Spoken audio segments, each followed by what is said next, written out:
As Black and brown communities affected by the climate crisis and advocates of environmental justice, Got Green is calling for real solutions that reduce pollution directly at the source.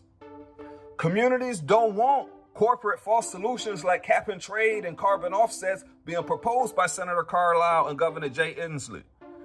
Climate change policy goals must protect the environment and all people, starting with those first and worst impacted by pollution and poverty. And the industries that are actually causing the climate crisis must be held accountable. Under cap and trade, fossil fuels industries have continued and increased their operations of burning fossil fuels and releasing climate pollution. The emissions of these industries' facilities include many toxic co-pollutants that cause direct health impacts, such as cancer and respiratory problems.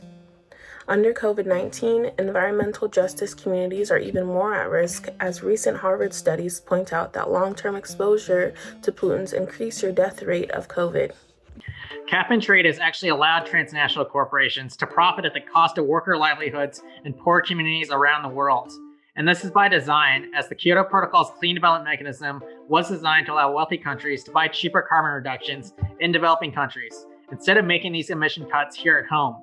And you can see this in the numbers. Carbon trading and offsets have allowed polluters to avoid making local emission reductions. Programs like the Reduced Emissions from Deforestation and Forest Degradation, or REDD, have allowed oil and gas companies to save millions by investing in forest carbon projects that have actually displaced indigenous communities and poor farmers.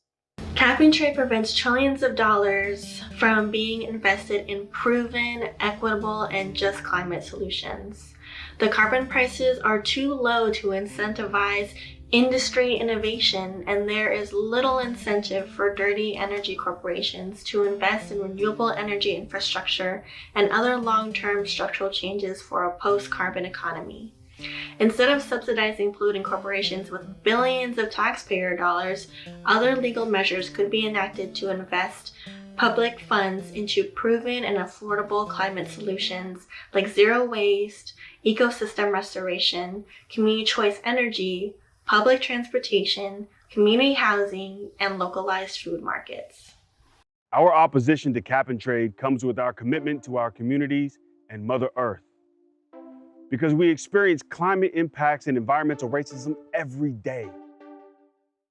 We need bold action to reduce carbon emissions at the source and provide stability and justice for all workers. Cap and trade does not work.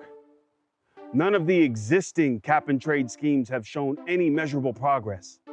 Studies of California's cap and trade program, conducted by UC Berkeley, University of Southern California, Occidental College, and San Francisco State University, found that California's cap and trade program did not result in GHG or co-pollutant decreases in California's EJ communities.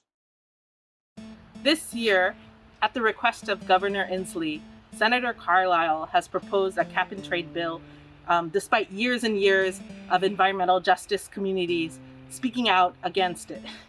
If these carbon markets schemes become law in Washington, they will be implemented on the backs of our communities, costing us our health, our livelihoods, and even our lives, all the while making the fossil fuel industry wealthier and more powerful, further harming the earth.